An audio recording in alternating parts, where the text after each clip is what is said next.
Marcos Jr. is finally sworn in as the 17th President of the Philippines. CNN Philippines is closely monitoring the inauguration of the country's 17th President. Our correspondents are in strategic locations to give us the latest in the run-up to the inauguration of Bongbong Marcos. Rex Remitio, David Santos, George Cahiles, and Chrissy Di Matulac are all at the National Museum. Again, that is the venue of the inauguration. Melissa Lopez is at the PICC in Pasay, which is the holding area for guests and VIPs of the ceremony. AC Nichols is in Malaca&ntilde. Lois Calderon is in Ilocos Norte, the home province of the Marcoses, while Tristan Nodalo is in Davao City, the home of outgoing President Rodrigo Duterte. We've also got reporters covering protests. Caroline Bonquin is at the Liwasam Bonifacio, while Anjo Alemario and Paige Javier are at the Bantayog na mga bayani. The country will be welcoming a new administration today as Bongbong Marcos is set to take his oath. Let's check the latest at the National Museum in Manila, the venue of today's inauguration. Our senior correspondent, David Santos, now joins us live. David, what do we know? We know that the area will be shut down. What is it like right now in your area? Well, Rico, Vice President-elect Duterte's inaugural in Davao City almost 2 weeks ago was like no other. Today's presidential inauguration is, of course, will not be any different. Firstly, we are holding this ceremony still very much amid a pandemic, which is a first in recent history.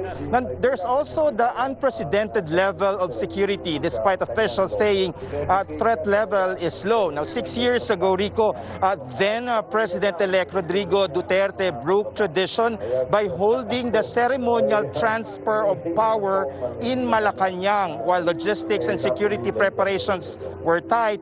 Now, these were limited to the palace grounds. Now, with the incoming President Ferdinand Marcos Jr.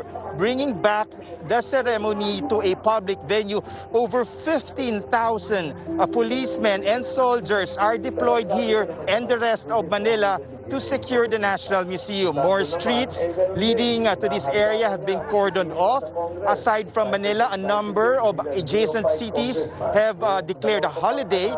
This will be helpful, authorities say, in keeping the people indoors and hopefully reduce vehicles on the road. Now, the no-fly zone is also in place within the 3-kilometer radius of the National Museum, while the no-sail zone is being implemented in some parts of Pasig River. Now, over 1,200 special guests are expected to attend today's ceremony. Now, being an outdoor event, special tents have been set up for the incoming president, vice president, their families, and their guests. Now, there are additional security and safety protocols for in-person guests, including us members of the media. Now, these include a negative PCR result, proof of vaccination, and clear and transparent bags and containers like this one I'm holding right now. So, Rico, all eyes are now on the National Museum with Bongbong Marcos and, of course, Sara Duterte poised to take the helm at noon today, ushering in a new era in our nation's history. Rico. David, I can see a lot of supporters of the president behind you, the president-elect. Apart from his family, who are some of the guests we are expecting today? Hi guys, once again. Well, there are a number of foreign dignitaries expected to be here today, Rico, to be led by U.S. Second Gentleman Dog Emhoff, as well as Chinese Vice President Wang Chi's son, and the representatives from allied nations like Australia, United Kingdom, and members of the Association of Southeast Asian Nations. Of course, by tradition, members of Congress and the Supreme Court, as well as living presidents and vice presidents, are also among those who have been invited to join today's ceremony. Now, former Presidents Gloria Arroyo and Joseph Estrada are likely to be here today, but we have no word yet, though, if Fidel Ramos would make it to this swearing-in ceremony. Rico. Thank you so much for that update. Senior correspondent David Santos reporting live from the National Museum in Manila. Our chief correspondent and anchor Hontiveros is also there. We'll be speaking to her later in this CNN Philippines special presentation. Let's now cross over to Liwasang Bonifacio, where authorities allowed rallies today. Our correspondent Caroline Bonquin joins us now live for the latest. Caroline, share with us, there are quite a number of protesters behind you. What is the current situation there? Rico, the mood is upbeat here at the Liwasang Bonifacio. As you can see behind me, some Marcoses supporters and bystanders are dancing to the music provided by the police instead of the protest rallies expected here at 9 a.m. Militant group Bayan, among other progressive groups, are expected to hold protest rallies here to air their demands and challenges on the incoming administration. But President-elect Bongbong Marcos's supporters gathered ahead of them early this morning for a program. Some of them stayed, some of them marched to the National Museum. Around 500 police officers are deployed to keep peace and order. Manila Police District Director Leo Francisco checked the situation here earlier, and he told us that they asked Bayan to hold their protest rally at Plaza Miranda instead to avoid clashing with the supporters. Nonetheless, the police asked the supporters gathered here earlier to avoid clashing, avoid fighting with opposing groups if they run into them today. Rico. Caroline Bonquin, thank you so much for that update. Reporting to us live from Liwasang Bonifacio in Manila. Our senior correspondent, Anjo Limario, joins us now from the Bantayog ng mga Bayani in Quezon City, where martial law victims are also expected to hold a protest. Anjo, what's the latest from there? Panunumpa para sa bayan or oath for the country, Rico, survivors and victims of martial law under the dictatorship of former President Ferdinand Marcos Sr. are gathering here today at the Bantayog ng mga Bayani to take their own oath. But the oath is different from the one happening at the National Museum, marking the assumption of Bongbong Marcos, the son of the late strongman, as the country's 17th president. Their panunumpa today is to guard against tyranny, falsehoods, and the trampling of people's rights and freedoms. It's a known fact that thousands of Filipinos were killed, tortured, imprisoned, and went missing during the military rule. But the incoming president says he has nothing to apologize for. Survivors of martial law and their families say they refuse to be silenced by the voice of the majority. They do admit, however, that they are a vanishing breed. They say they are appalled at how the Marcoses refuse to acknowledge the dark and gruesome period of the country's history. Their protests come with a warning that if these narratives and myths go unchallenged, soon no one will be left to tell their stories. And Rico, the program is originally scheduled to begin at 9, and we're expecting that program to begin anytime soon. There will be performances and speeches from martial law victims and survivors. But their main theme today here is really to make a stand that the lived experiences of martial law victims and survivors will never be forgotten. Rico. From the Bantay ng mga Bayan in Quezon City, joining us there, our senior correspondent, Anjo Alimario. Thousands of uniformed personnel will be securing the inauguration of President-elect Bongbong Marcos. Joining us now is PNP Director for Operations, Police Major General Valeriano De Leon. Good morning, General. Maraming salamat for joining us for the CNN Philippines special presentation. How many PNP personnel have been deployed for this inauguration today, General?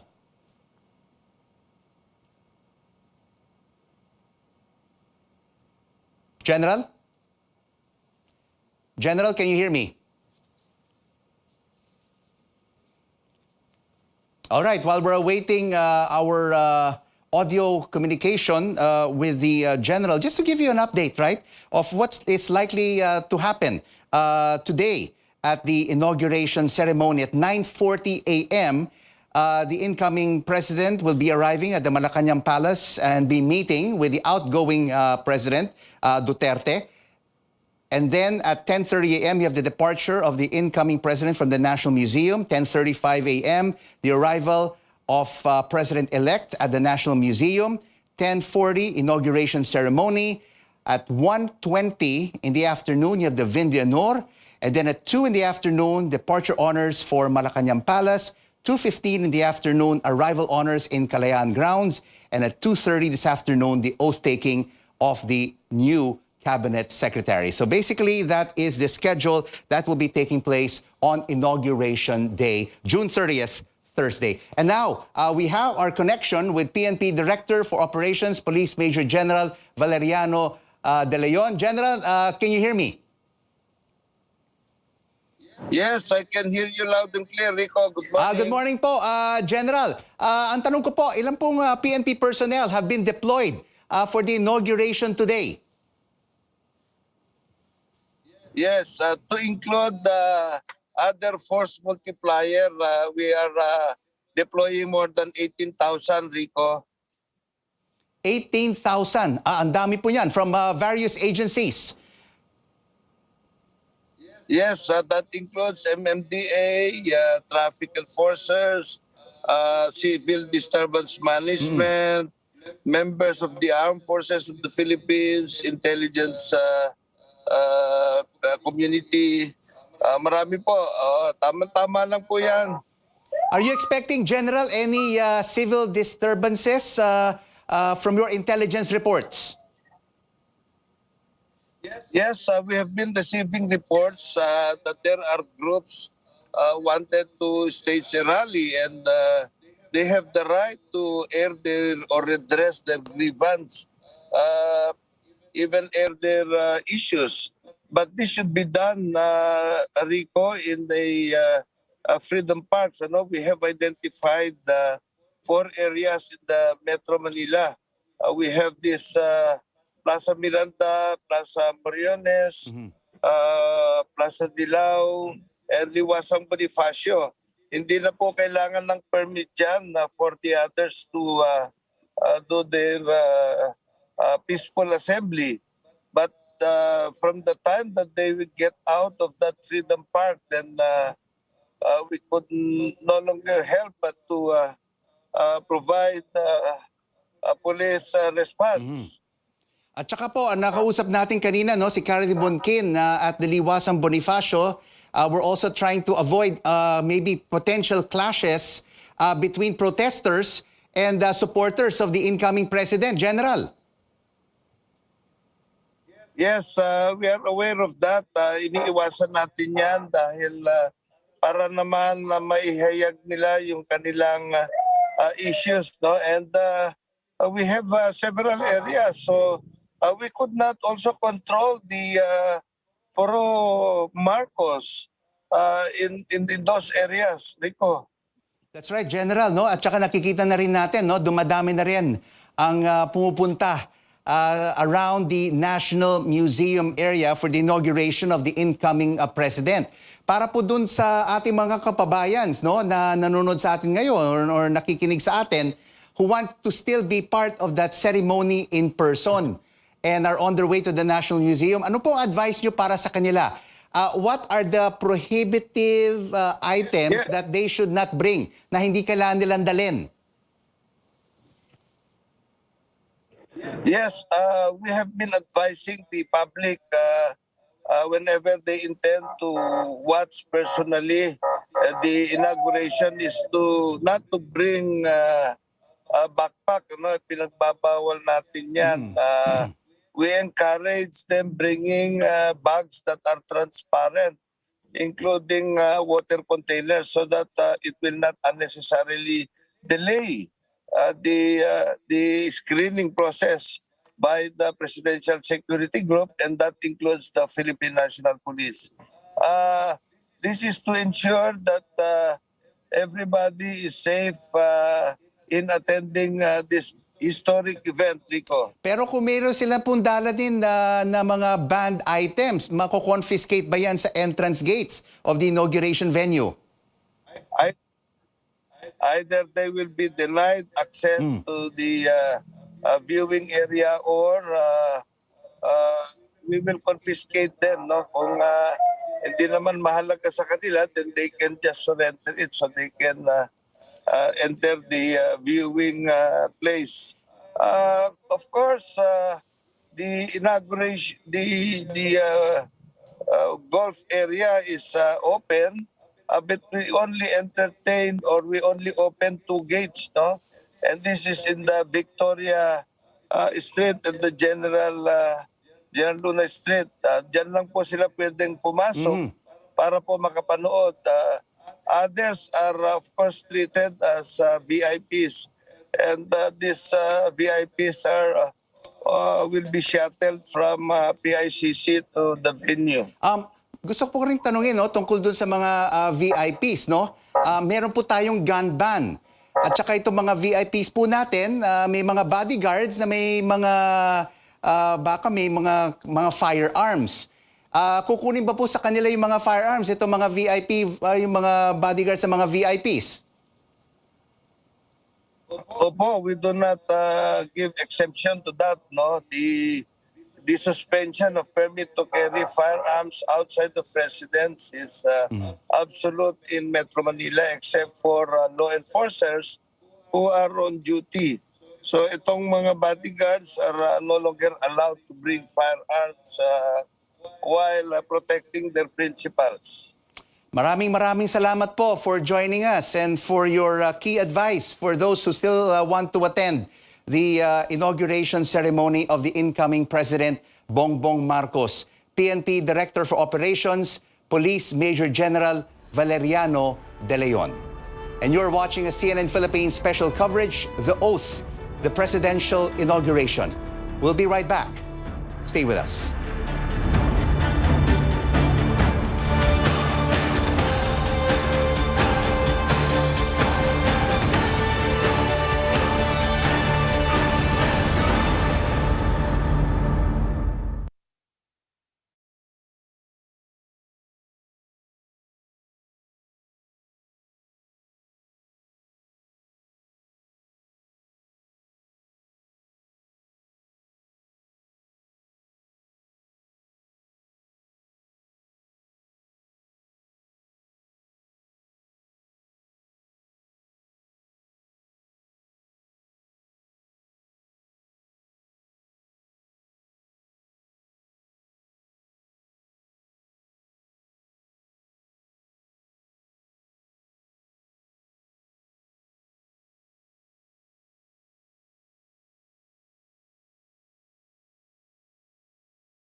Welcome back. This is a CNN Philippines special coverage, The Oath, the Presidential Inauguration. I'm Rico Hizon, and at this point, we're joined by our chief correspondent and anchor, Hontiveros, who is now at the National Museum of Fine Arts in Manila, which is the venue for today's historic inauguration. Pia, All systems go. What is the mood right there, right now? Ferdinand Romualdez Marcos Jr. takes his oath as the 17th President of the Philippines at high noon today.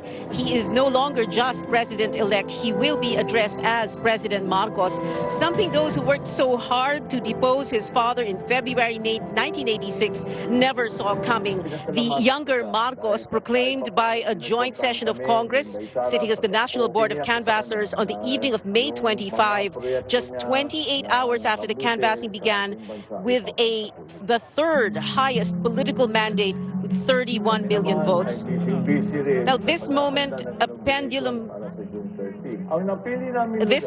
pendulum swing from 36 years ago, when his father, who shuttered this very same building behind me in 1972, which then housed the bicameral legislature, throwing many of its members in jail and declaring martial law, was deposed and flown into exile. Let's not forget the elder Marcos served in this very same building as a congressman from 1949 to 1959 and as a senator from 1959 to 1965. No one will forget either the image of a young Bongbong Marcos in combat fatigues standing beside his father on the palace balcony as he gave what he believed to be his inaugural speech in February 1986. But all that, Rico, is history, is past, and today is the present, June 30, 2022, the day Bongbong Marcos becomes president in a ceremony rich in tradition and ritual. The day starts with the president-elect paying a visit on the incumbent. This time, President Duterte chose not to be present at the inaugural rites here at the National Museum, so President-elect Marcos will be driven alone here to the National Museum.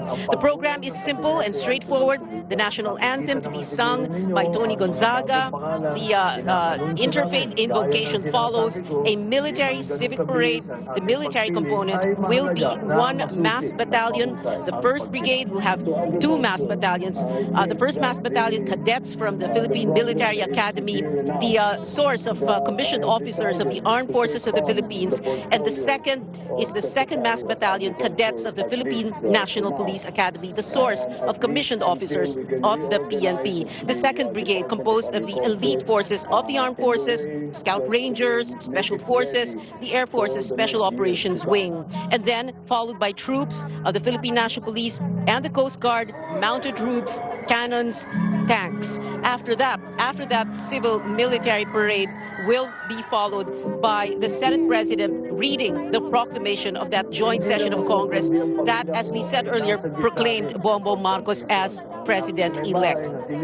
And then the oath the oath is going to be administered. It will be administered by the Chief Justice of the Supreme Court. The oath is very specific. It is provided for in Article 7, Section 5 of the 1987 Constitution. The wording is prescribed very clearly, and he will say, if he is going to say his oath in English, he will say, "I, Ferdinand Romualdez Marcos Jr., do solemnly swear that I will faithfully and conscientiously fulfill my duties as President, preserve and defend its Constitution, execute its laws, do justice to every man, and consecrate myself to the service of the nation. So help me God." He does have the choice, though, to say this oath in the vernacular. The inaugural, when he says, "So help me God," that is when we are going to hear the 21-gun salute, followed by the 4 ruffles and flourishes, and I'm going to explain that in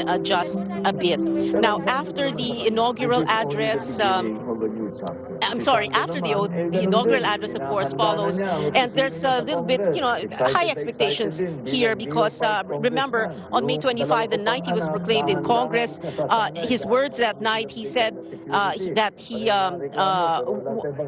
hoped that people would wish him well, and that he said, "Please pray for me. I want to do well. If the president does well, the country does well as well." And we're thinking that perhaps he will say something along those lines again tonight. And of course, a reiteration, a further emphasis on his message, that singular message during the campaign of unity. Now, after the inaugural address, there will be, of course, song numbers performed by Chris Villonco and the Young Voices of the Philippines. Now, for the longest time, we use the term post-Marcos years to describe Philippine politics after former President Ferdinand Marcos Sr., who would have thought that this post-Marcos era will now count among its presidents his son and namesake in yet another peaceful transfer of power since 1986. Now, Rico, throughout today's ceremonies, we will be witness to what's known as arrival and departure honors rendered by the uniformed services, the armed forces, specifically for their commander-in-chief.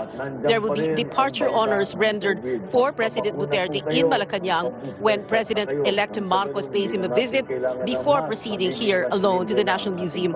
There will be no arrival honors for the President-elect as he arrives here because he is not yet president. But when he leaves the National Museum and returns to Malacañang, he will already be president, and then, therefore, departure honors will be rendered for him, and full arrival honors will await him as he arrives back in Malacañang. Now, the honors will be rendered by a battalion-sized honor guard consisting of the 21-gun salute, accompanied by the honor guard presenting arms and what's known as ruffles and flourishes. Let me explain very quickly. The 21-gun salute, of course, 21 volleys of fire from howitzers. The 21-gun salute is only for a president, ex-president, a sovereign, or a head of state of foreign government. Next, the honor guard presents arms. In the olden days, firearms are presented for inspection. And the 4 ruffles and flourishes that I mentioned earlier, the ruffles are the drum rolls. You're going to hear drum rolls. And the flourishes are the trumpet blasts. The national anthem plays, President troops the line.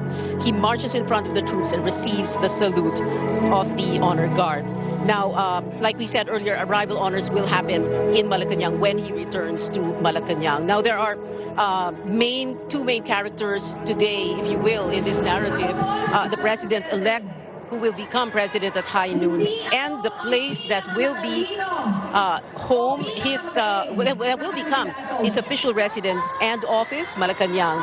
Malacañang, spelled with a G at the end, is Manolo, as Manolo Quezon explained, the office of the President of the Philippines, a term that officially dates to the Magsaysay administration.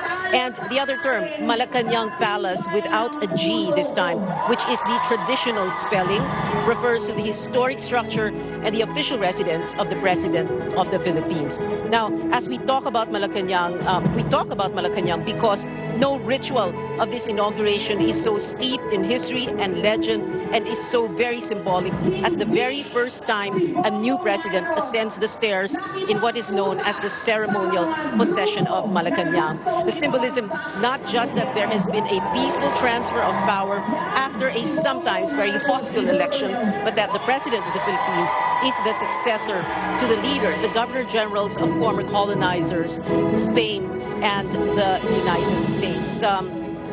We've heard plenty about inaugural venues.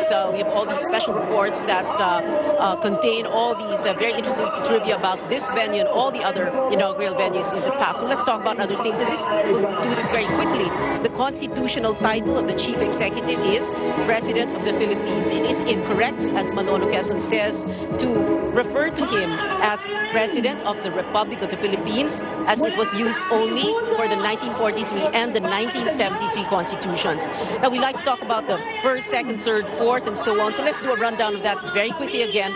BBM will be, as we know, the 17th president. He will be the first elected president who is a junior.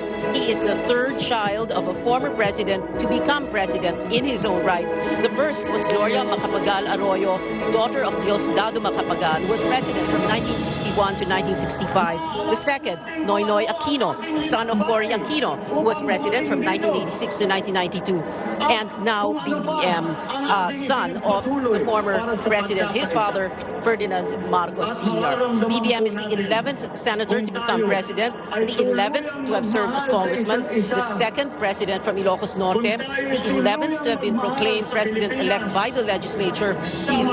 He's also the 7th president of the 5th Republic. The 5th Republic, as we all remember, came into being when the 1987 Freedom Constitution was ratified. BBM will be the 12th president to be inaugurated here in the city of Manila. The first to be inaugurated in front of what is now known as as the National Museum, although the fourth if you count Quezon, Laurel, and Rojas, who were inaugurated on these very steps when it was not yet known as the National Museum. BBM, or Marcos Jr., is the 8th president to be elected to a single 6-year term. It was a provision expressly placed in the 1987 Constitution to guard against a dictatorship. And of course, Marcos will be the 8th president to take his oath of office on June 30. Rico? Thank you so much, Pia, for that update live from the National Museum in Manila. And of course, apart from Marcos Jr., the building was also witness to the inauguration of 3 past presidents. So far, you have Manuel Quezon in 1935, Jose Laurel in 1943, and Manuel Rojas in 1946. And it was also the site of the Constitutional Convention in 1934. Our chief correspondent and anchor, Pia Hontiveros, there at the site of the inauguration in Manila. Well, authorities remind protesters to gather in designated areas only. Let's check the situation at the Bantay ng mga Bayani in Quezon City. Our Paige Javier is there. Paige, tell us what's happening right now at the Bantayog. Rico, well, actually, right now, I'm at the Plaza Miranda in Quiapo. There has been last-minute change in plans of protest rallies against the inauguration of President-elect Bongbong Marcos. Up to this morning, there were still discussions over the conduct of these said protest rallies. But after a dialogue with Police, Bayan Secretary General Renato Reyes announced that they are moving their venue to Plaza Miranda. He highlighted the historical significance of this venue to the anti-dictatorship struggle. And as you can see behind me, members of such progressive groups are already gathering here at the Plaza Miranda. Rico, Bayan, among other progressive groups, initially planned to gather at the Liwasang Bonifacio, a freedom park just about 5 minutes away from the inauguration venue, the National Museum. But Manila Police Director Leo Francisco asked these groups if they could gather at the Plaza Miranda instead to avoid clashing with Marcos supporters who are also at the Liwasang Bonifacio. However, Bayan said that they are not going to have any untoward incidents today. There will be no violence. They are just a group that wants to tell the people what they want to hear from the next administration. They also vow to hold a peaceful protest here at the Plaza Miranda until about noon or after lunch. Police will secure the Plaza Miranda as more groups are expected to join the rally. And again, as you see behind me, there are more and more people trickling here in the Plaza Miranda. Their program is expected to start at about 10 a.m. from the initial schedule of 9 a.m. The Interior Department earlier told police to exercise maximum tolerance for these said protest rallies. Rico? Thank you so much for that update live from Plaza Miranda. Paige Javier. And in just a few hours, Bongbong Marcos will take his oath as the country's 17th President of the Republic.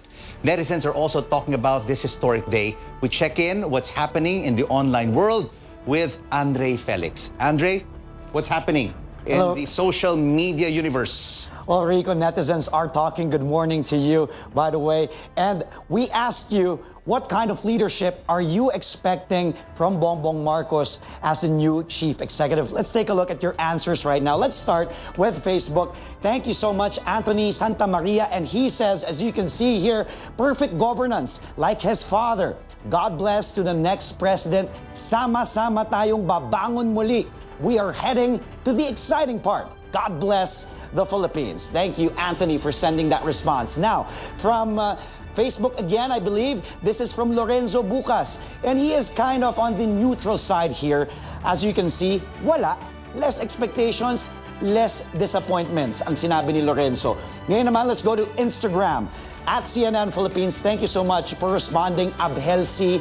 And he goes, basta maayos na pamumuno lang po at pantay na pagtingin sa sambayan ng Pilipino. Lenny ako, pero support ako sa nanalo using the hashtag Pilipinas kong mahal.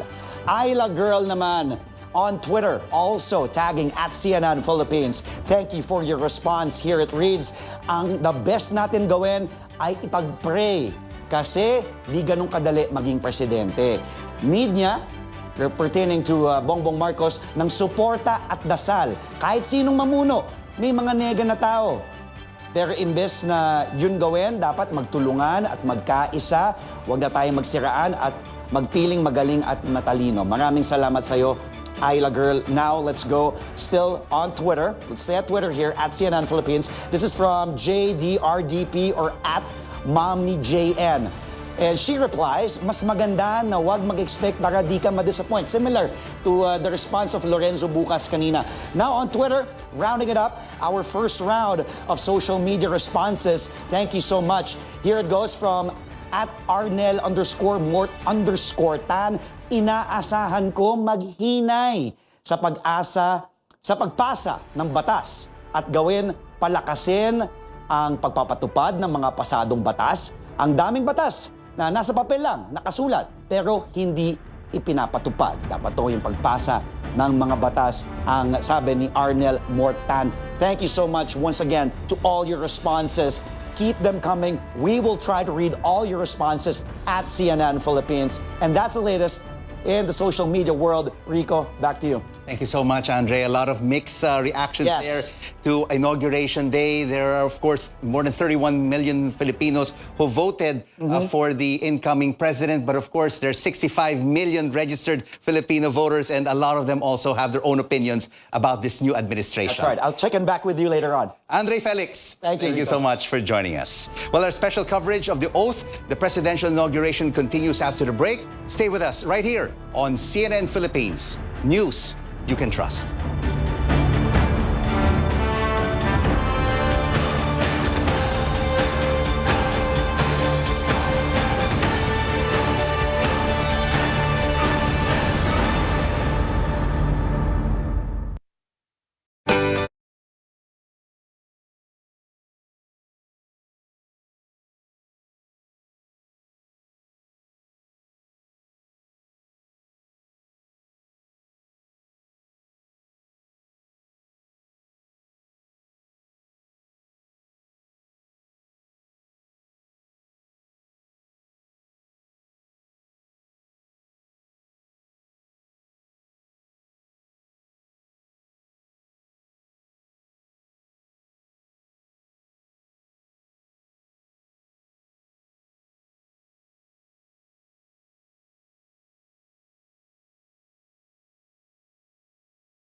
Thank you so much for staying with us in this CNN Philippines special coverage, The Oath, the Presidential Inauguration. I'm Rico Hizon. Security is tight around the National Museum in Manila for Ferdinand Marcos Jr.'s inauguration today as the country's 17th president. Let's check in now and the latest situation with our correspondent, Chrissy Di Matulak. Chrissy, I don't see a whole lot of PNP personnel behind you. Their helmets are down and even their police shields. Yes, Rico, supporters of President-elect Ferdinand Bongbong Marcos Jr. have been in high spirits since early this morning. The line leading to the public viewing has been long since 6 a.m. when authorities opened the gate to the Intramuros golf course. The dominant color here today is red as people show off their support to Marcos with their Uniteam shirts and other shirts showing the face of the President-elect. Security forces rigorously check people coming in for the public viewing. Sharp objects, such as pens and screwdrivers, are confiscated. Water bottles are allowed inside as long as they are kept inside the bags. The perimeter of the National Museum is surrounded by security forces who are on high alert. They are equipped with police shields, batons, helmets, and even bulletproof vests to be ready for any kind of incident. Earlier, we saw units from the Philippine Coast Guard checking the golf course. According to the Philippine National Police, so far so good. They have not detected any threat to disrupt the inauguration, which will start in less than an hour. Let me just add, Rico, that there is little to no signal here outside the National Museum. I think they have already turned on the signal jammer. Back to you, Rico. Thank you so much, Chrissy Di Matulak there, live from the National Museum in Manila. Well, President-elect Bongbong Marcos will meet outgoing President Rodrigo Duterte before his inauguration as part of tradition. Our AC Nichols reports now from Malaca&ntilde. AZ, what's happening right now in the palace? You know, Rico, all eyes are on the National Museum where President-elect Ferdinand Marcos Jr. will take his oath at noon. But before that happens, we will witness a number of traditions that demonstrate a peaceful transfer of power from one president to another. Marcos will go to Malaca&ntilde Palace. He is expected to arrive here any moment now. 20 minutes ago, we saw President Duterte arriving here. Marcos will meet with President Duterte and will sign the palace guest book as Duterte's last guest. Now, the two will then descend Malacañang's grand staircase together to signal the end of Duterte's term. Farewell honors will be rendered for President Duterte, supposedly here in Malacañang as well. Now, traditionally, the outgoing president will also conduct a review of the troops one last time. Now, based on Duterte's official schedule, he will leave Malacañang at 10:25 this morning. This is also around the same time Marcos is expected to leave the palace to head to the National Museum. Now, security here in the Malacañang complex is very tight also. Most of the events are not open to the media, so we are basically monitoring developments from the press working area. This is a separate building within the Malacañang complex. And they also jammed the mobile phone signals since around 9 a.m. And that's why I'm having to report to you, Rico, via a landline phone. Back to you. So, AC, where is President Duterte heading to after leaving Malacañang Palace? Well, at this time, it is not clear whether or not President Duterte is going to the National Museum as well. Traditionally, the outgoing president should already be home or should be back in his residence by noon or when his successor takes the oath, marking his return to civilian life, though there are former presidents who attended their successor's oath-taking. So in this case, it just depends on what Duterte wants to do. Now, there's also talk that Duterte could go straight to Villamor Air Base to fly back to Davao City, but Malacañang has yet to confirm anything. So that's something that we'll just have to watch out for later. Back to you, Rico. H. Nichols will be continuing to join us live from Malacañang to give us updates on the unfolding developments during this Inauguration Day. And let's dig deeper into the incoming administration's foreign policy with political analyst Richard Heydarian. Thank you so much for joining us, Professor. Of course, there will be a lot of pomp, pageantry, entertainment throughout the day, a lot of parties. But of course, the focus of the Filipino people and our kababayans will be the speech, the inauguration speech of the incoming president. What do you expect him to say?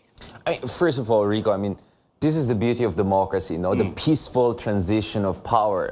This is what you're not going to get in a non-democratic country, if the dictator passes away, you don't know who's going to come next. So this is not just pomp and pageantry. This is the embodiment of the beauty of democracy, which is transfer of power through democratic mandate.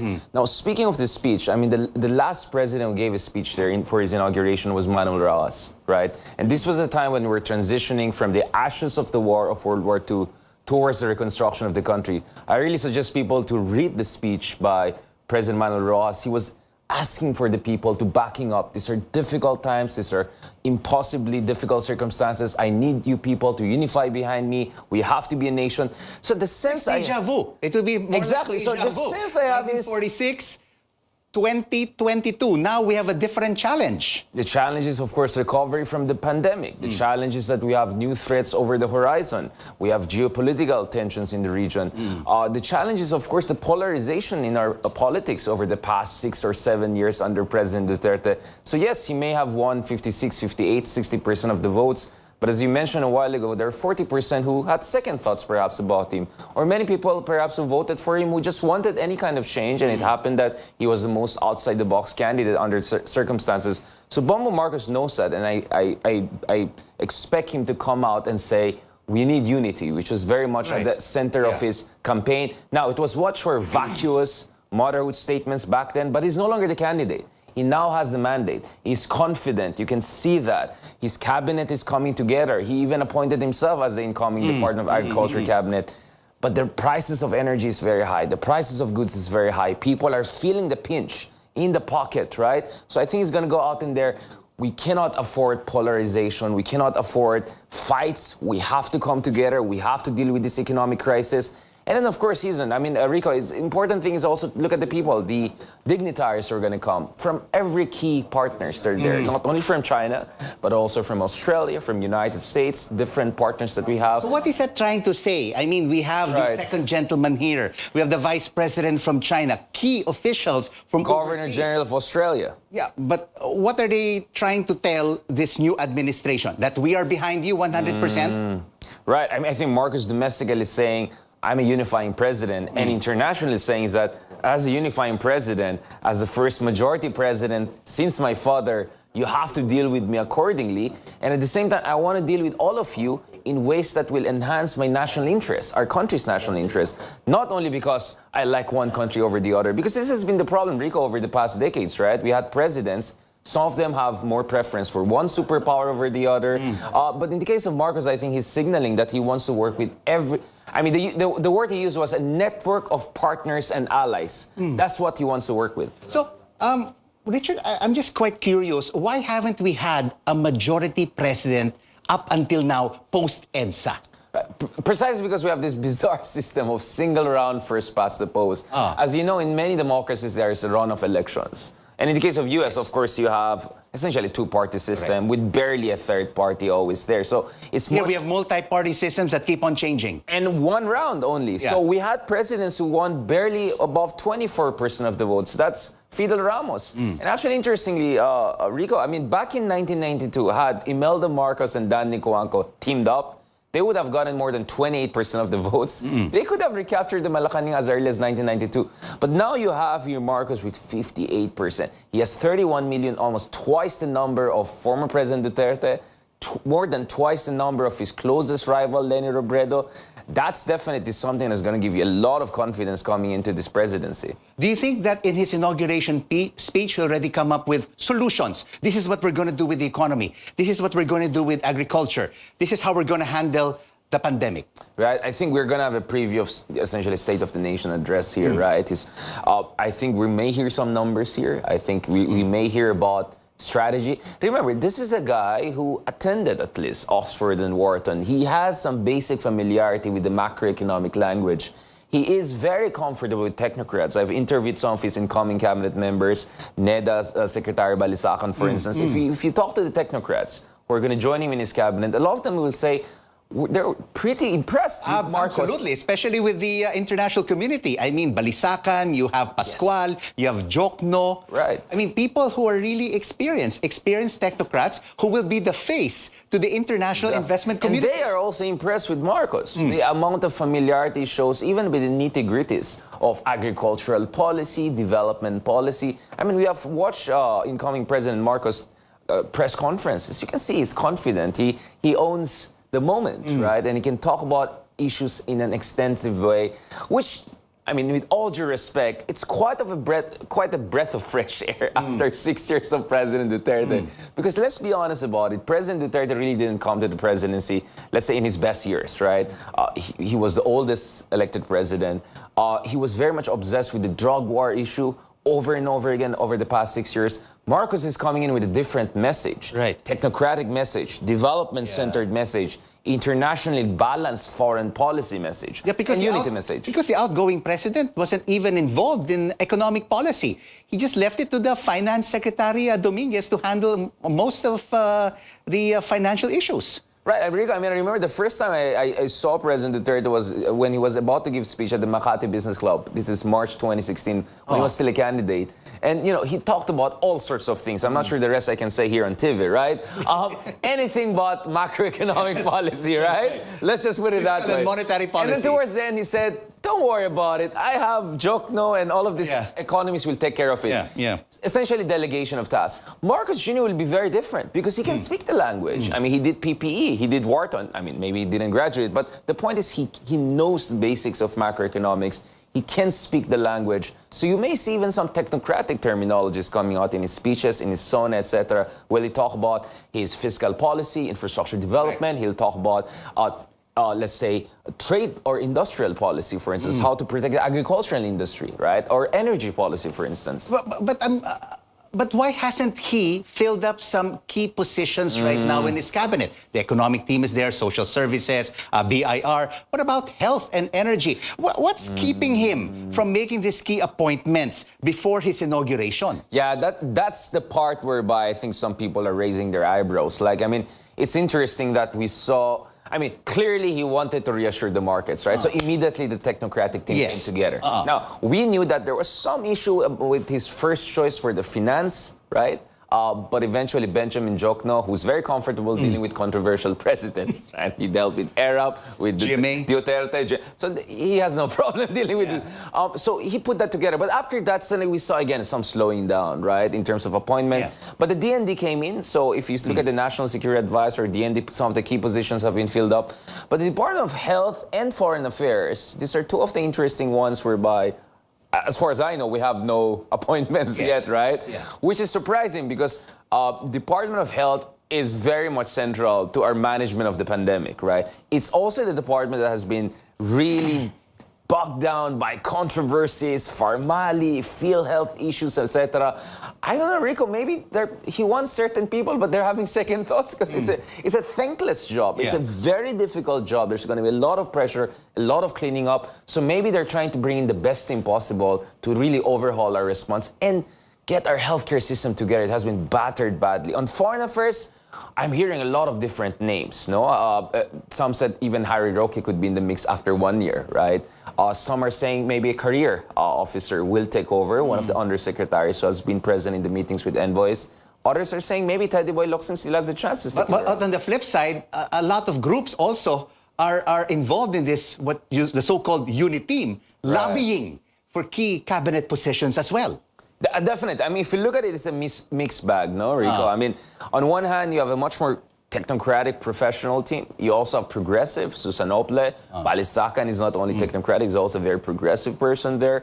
And then you have people who I think Marcos is very comfortable with, respects a lot, who know a lot about the Marcos legacy. I think National Security Advisor Carlos, for instance, you know, she's been there since ever, since Marcos era. You know, she's been involved with the security and also a lot of talk that she would be the DFA secretary. Right, but National Security Advisor, right, which is still a very important position. And then DND went to a former general, so there's a consistency with Secretary Lorenzana situation. DAR is taking it over himself. Sorry, Department of Agriculture. Let's see what with the DAR, etc. But yeah.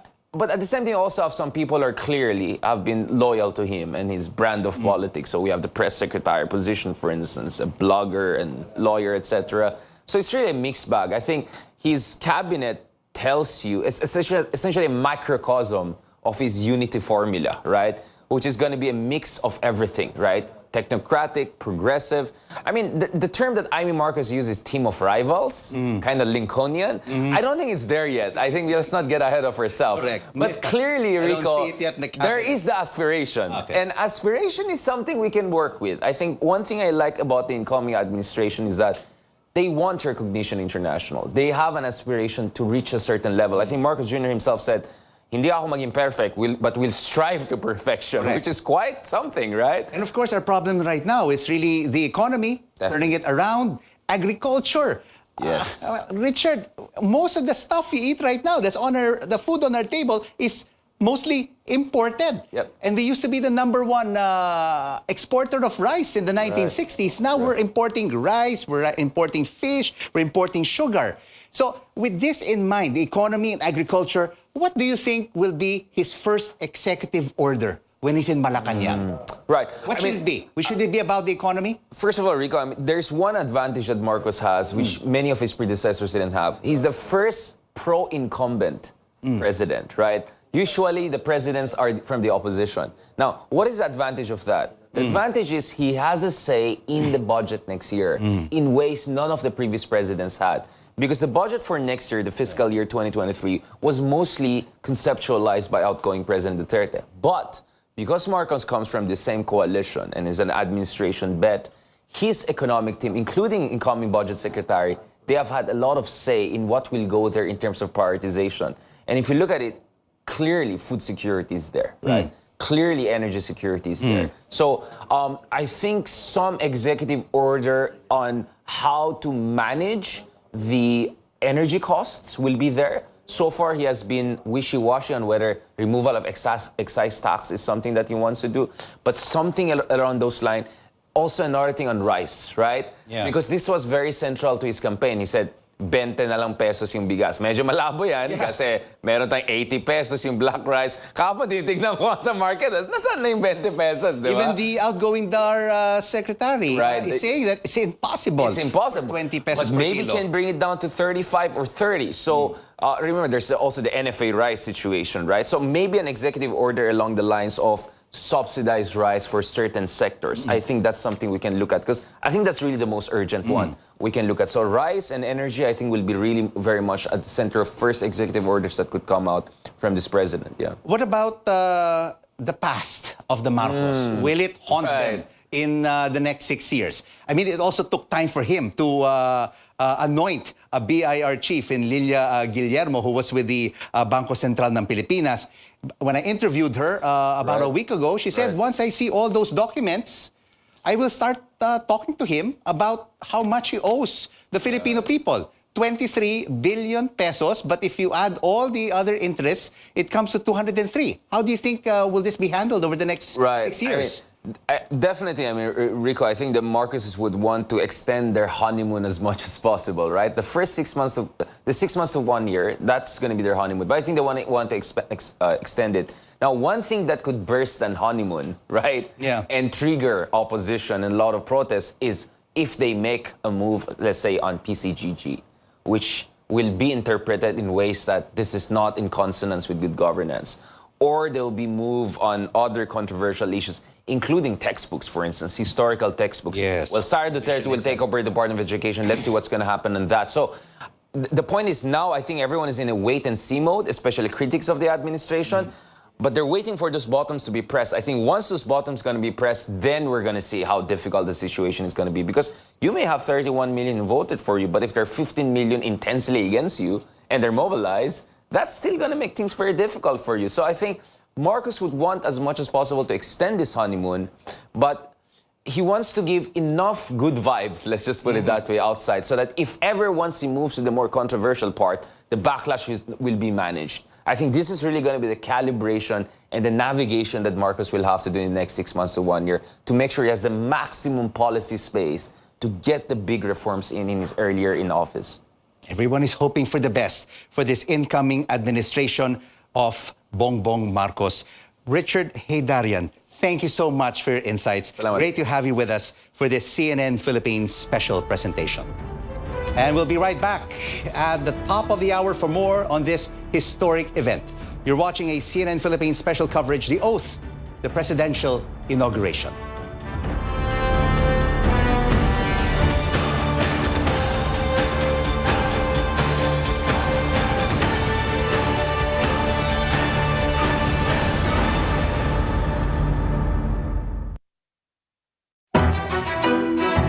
Bataan.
Welcome back to this CNN Philippines special coverage of the oath, the presidential inauguration.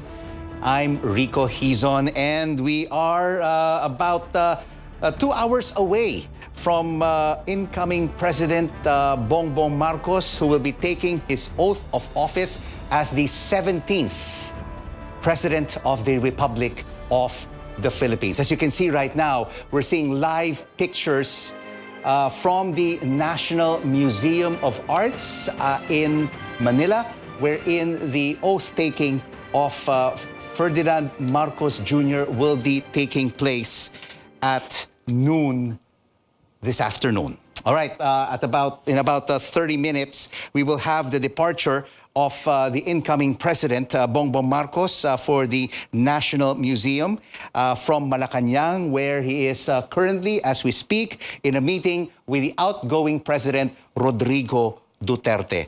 He will be arriving at the National Museum at about 10:35 this morning. That's in about 32 minutes' time. And then the inauguration ceremony will begin at 10:40. And then at 1:20 in the afternoon, we have the Vin de Honor, which will be taking place inside the National Museum. And then he will be departing for Malacañang Palace at 2 in the afternoon, arrival honors in the Kalayaan grounds at 2:15, and the oath-taking of the cabinet secretaries at 2:40 this afternoon. All right, we want to find out more about the history of these inaugurals, which have taken place over the past decades. We're now speaking to De La Salle University professor and historian Jose Victor Torres. Professor, thank you so much for joining us for this CNN Philippines special presentation. Good morning, Rico. A very historic day today, and I'm glad that you were on deck to interview me. Well, Chief Justice Alexander Gesmundo, professor, will be administering the oath of Marcos as the 17th president. Has this always been the case with all the other 16 presidents that the Chief Justice administered the oath? Not necessarily, no, because it has always been the tradition that it was supposed to be the Chief Justice going to swear in the president-elect. No, but as you can remember, during the time of President Benigno Aquino III, it was Associate Justice, I think it was, I forgot the name, Conchita Carpio Morales, who swore him in, because at that time, Pinoy was was at loggerheads with Chief Justice Corona, no? And Cory Aquino wasn't sworn in by the Chief Justice at that time. No? She was sworn in by Associate Justice Claudio Tihanki. No? So basically, it's not a written law, no, a written code that the Chief Justice should be the one who's going to swear in the President of the Philippines. But what I remember from the law is that it should be a recognized government official. I'm really curious, Professor, about the oath, the written oath that the incoming president will swear to. Has the word or words of the oath changed through the years and decades, or has it always been standard? I think the words are either delivered in Filipino or in English. The words of the oath of office of the president is written in the Constitution. So technically nakapako na yan, no, dun sa as a matter of a law, that this should be the text of the oath of office of the President of the Philippines. If you remember, no, in 2000 and I think it was around 2009, no. Remember when during his first term as President of the United States, Barack Obama took his oath of office. He took his oath of office under Chief Justice John Roberts, no? But somehow in the middle of pronouncing the oath of office, John Roberts made a mistake with regards to the text of the oath of office. And apparently being a bit apprehensive that it might be legally questioned with regards to the presidency of Barack Obama, he had to take the oath of office again in a private ceremony in the White House. So you can see here how much value was given to the oath of office because it is written in the Constitution. So basically, it's the law of the land that this is the oath of office that should be taken by the incoming president of the country. Share with us, Professor, what are usually the traditions of a presidential inaugural? Well, much of the traditions of our inaugurals were adapted, of course, from the ones that were being done during the inaugurals of the presidents of the United States. Because remember, we were an American colony before, and what is happening now, the president, the incoming president, will fetch the outgoing president from Malaca&ntilde.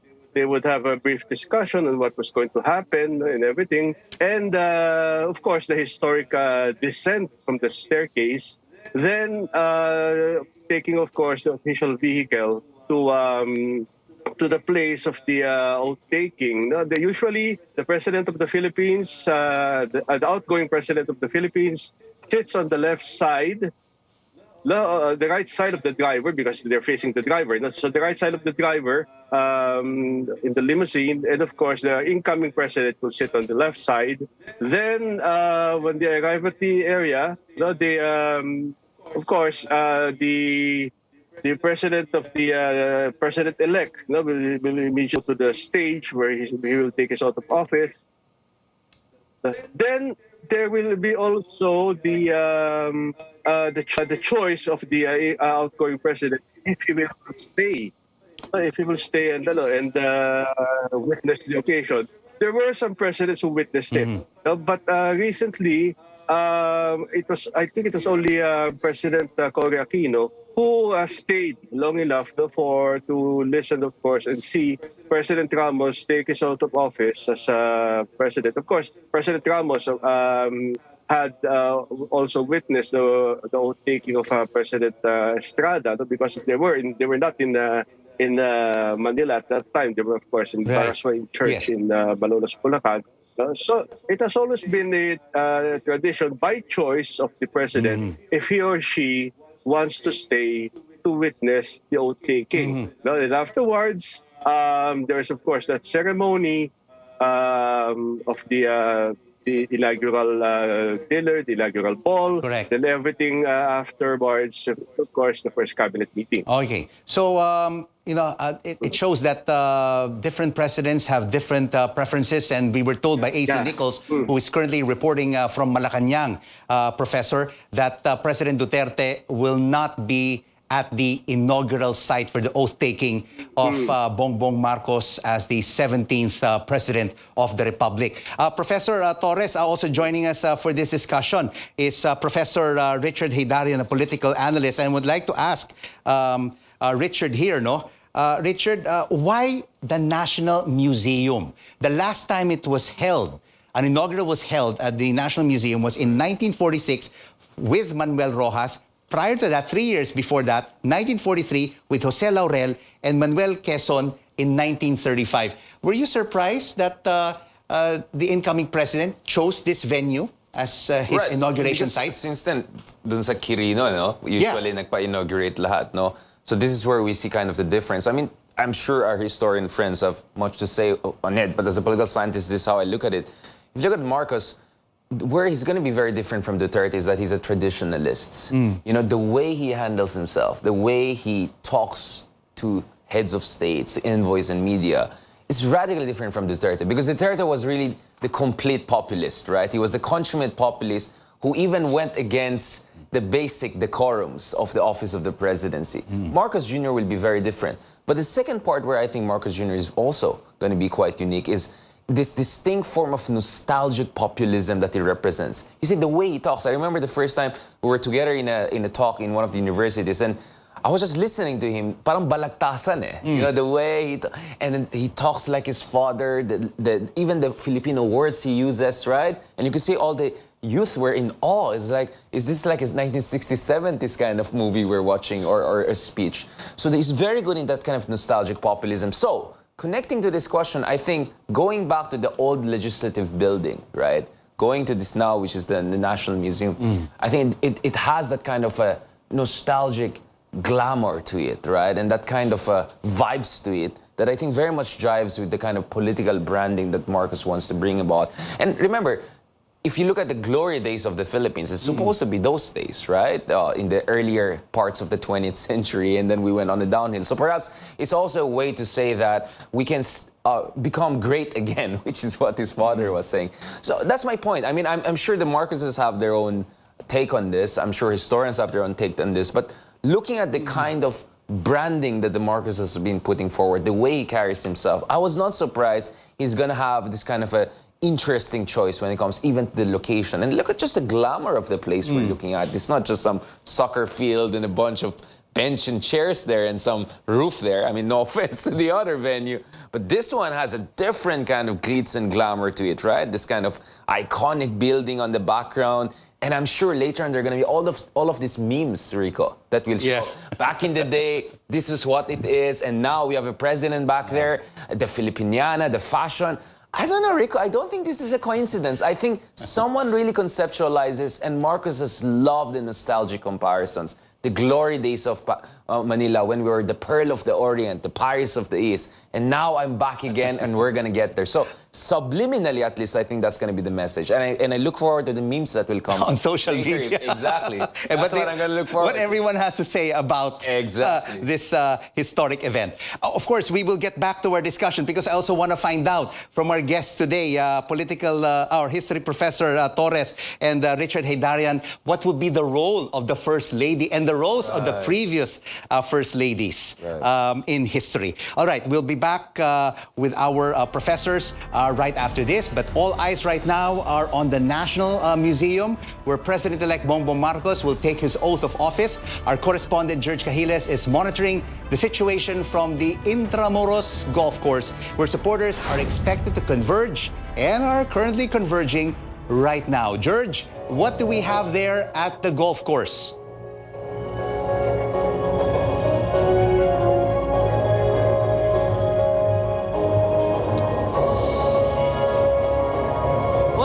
Medyo umiinit na rin dito sa Intramuros Golf Course, but every now and then we're experiencing drizzle here. But the supporters of the incoming president are not minding it. In fact, thousands of people are here, most of them wearing red shirts, the color or the campaign color of the incoming president. Now, according to the latest estimates of the Manila Police District, around 5,000 people are here at the Intramuros Golf Course to watch and witness the inauguration. So let's talk to one of them. We have the chairman of the BBM Sara Support Group here in the NCR, Datu Sohali Abangon. Sir, magandang umaga po sa inyo. How important is it for you to be here and witness the inauguration of the incoming president? Of course, napaka-importante po na nandito po kami.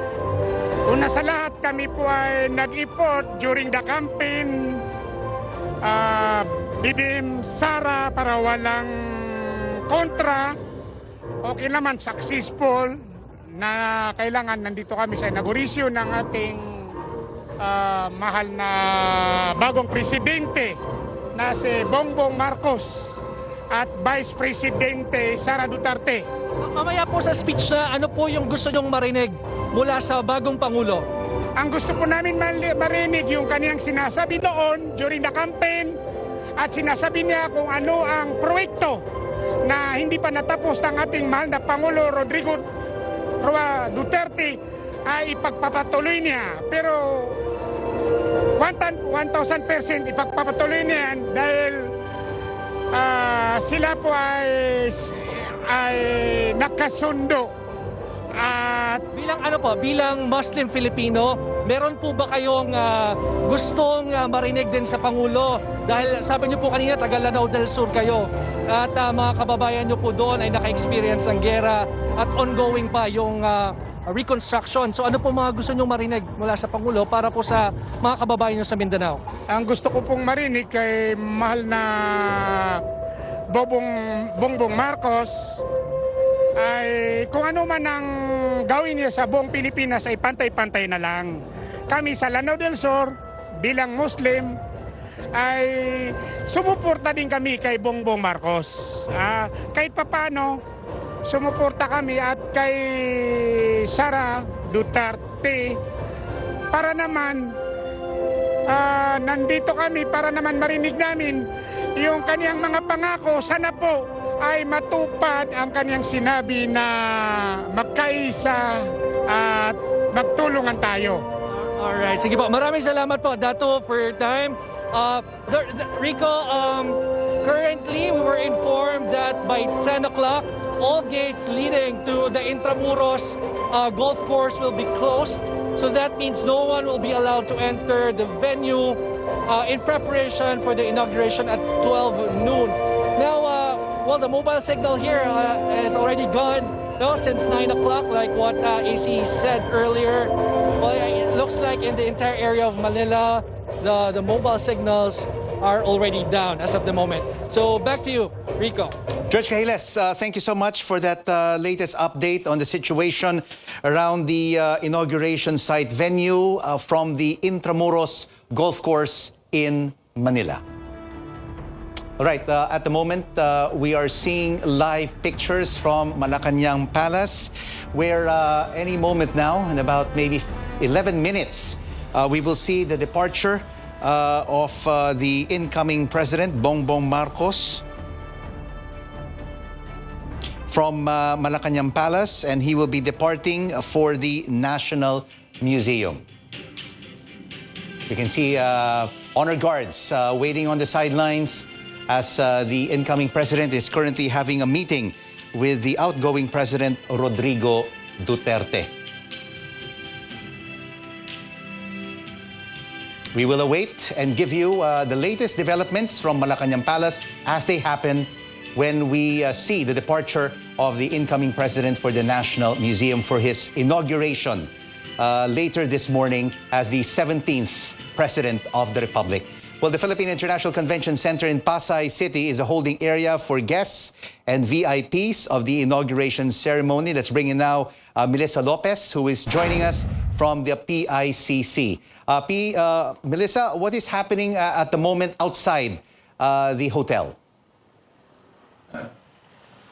Rico, it's very quiet now here at the PICC. The PICC area and the surrounding CCP complex are closed to traffic this morning as hundreds of cars ferrying guests of the incoming president come here to comply with protocols before attending the inauguration ceremony. Now, guests must secure a negative RT-PCR test ahead, and that will be validated with an on-site antigen test here at the PICC Forum Hall.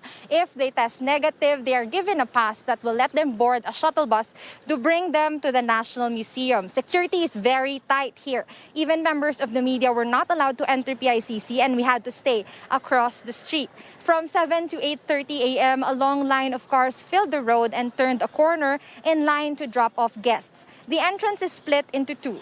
There's a line for the so-called VVIP, your cabinet members, senators, congressmen, justices, and members of the diplomatic corps. That's the ambassadors and foreign envoys. Then the left lane is for VIPs, your local government officials, and other guests. So far, we've seen about 15 to 20 buses leave PICC for the museum. The buses come with police escorts for smooth travel, but additional security detail is provided for buses carrying diplomats as well as senators. Earlier, we spotted Senators Win Gatchalian, Mark Villar, JV Ejercito, and Loren Legarda when one of the vehicles passed. Many of them were accompanied by their partners. Now, they were brought to the National Museum well ahead of the noontime ceremony. The last bus left PICC just before 9:45 a.m. Back to you, Rico. All right, thank you very much. There are basically two lanes to enter the Philippine International Convention Center. One for VVIP, meaning very, very important people. And the other lane for VIPs, which is very important, people. Thank you so much for joining us from the PICC grounds in Pasay City, Melissa Lopez. Well, our special coverage of the oath, the presidential inauguration, continues after the break. Keep it right here on CNN Philippines. News you can trust.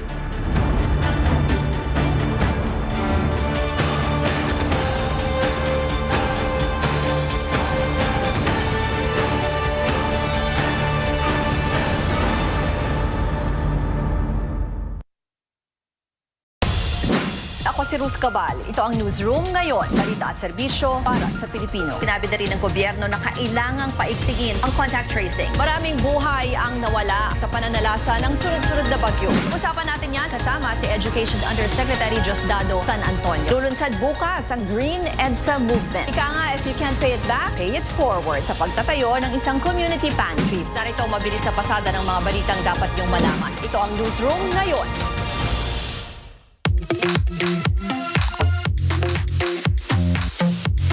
We're back. Hell yeah! I take it very, very seriously. This week on Hollywood Express.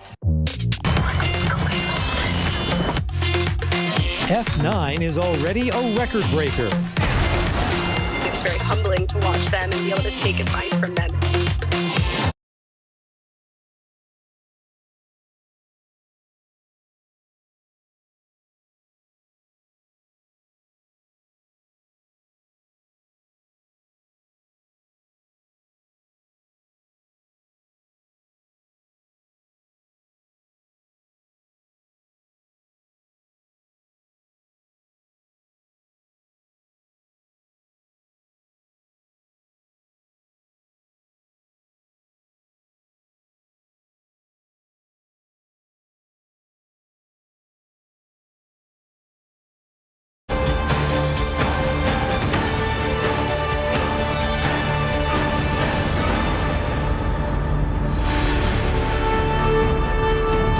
Special coverage, the oath, the presidential inauguration. I'm Rico Hizon. Currently, we can see inside the Heroes Hall, President Rodrigo Duterte. We just saw a snapshot of him right now.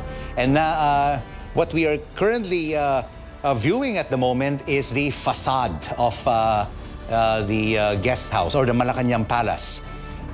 In a moment, in about 5 minutes time, if we are to go as scheduled, you will be seeing on your screens the incoming President, Bongbong Marcos, meeting up with the outgoing President, and he will be departing for the National Museum at 10:30 sharp.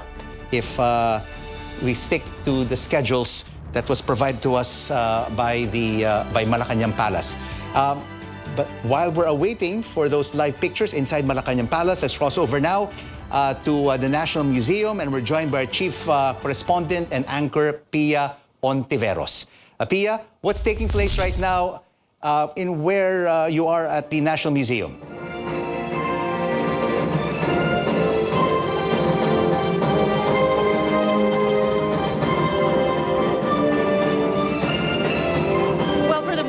What's going to happen is that all eyes are going to turn from the National Museum here, to Malaca&ntilde Palace, where President-elect Bongbong Marcos is expected to pay a visit on the incumbent president, Rodrigo Roa Duterte.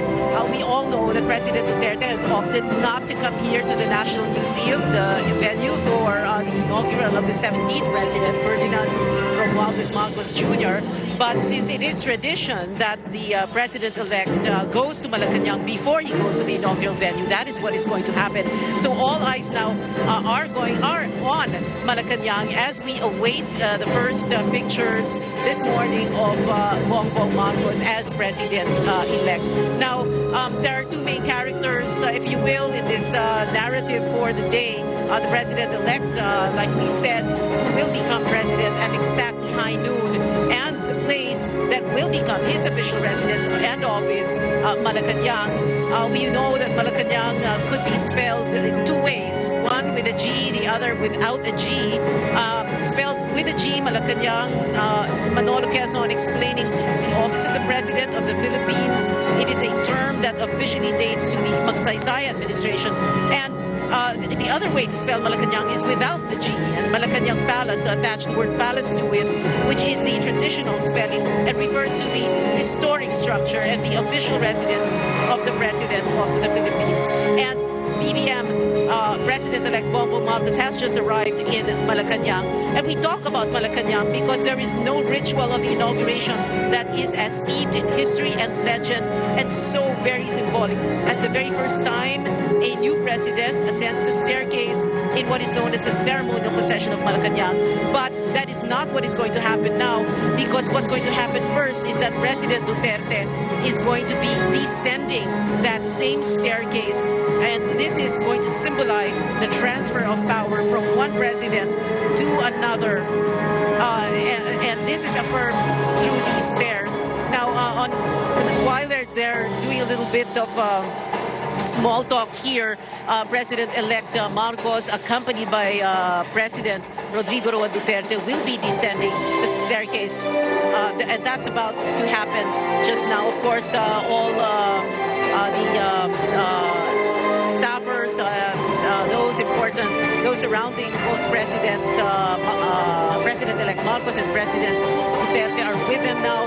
We're going to see the descent through that staircase. Now, on his successor's inaugural, the day his successor is inaugurated, the President will descend that stairs of the palace, accompanied by the President-elect, thus marking the formal act of leaving office for the incumbent. The President-elect will then symbolically mark the start of his presidency by climbing the same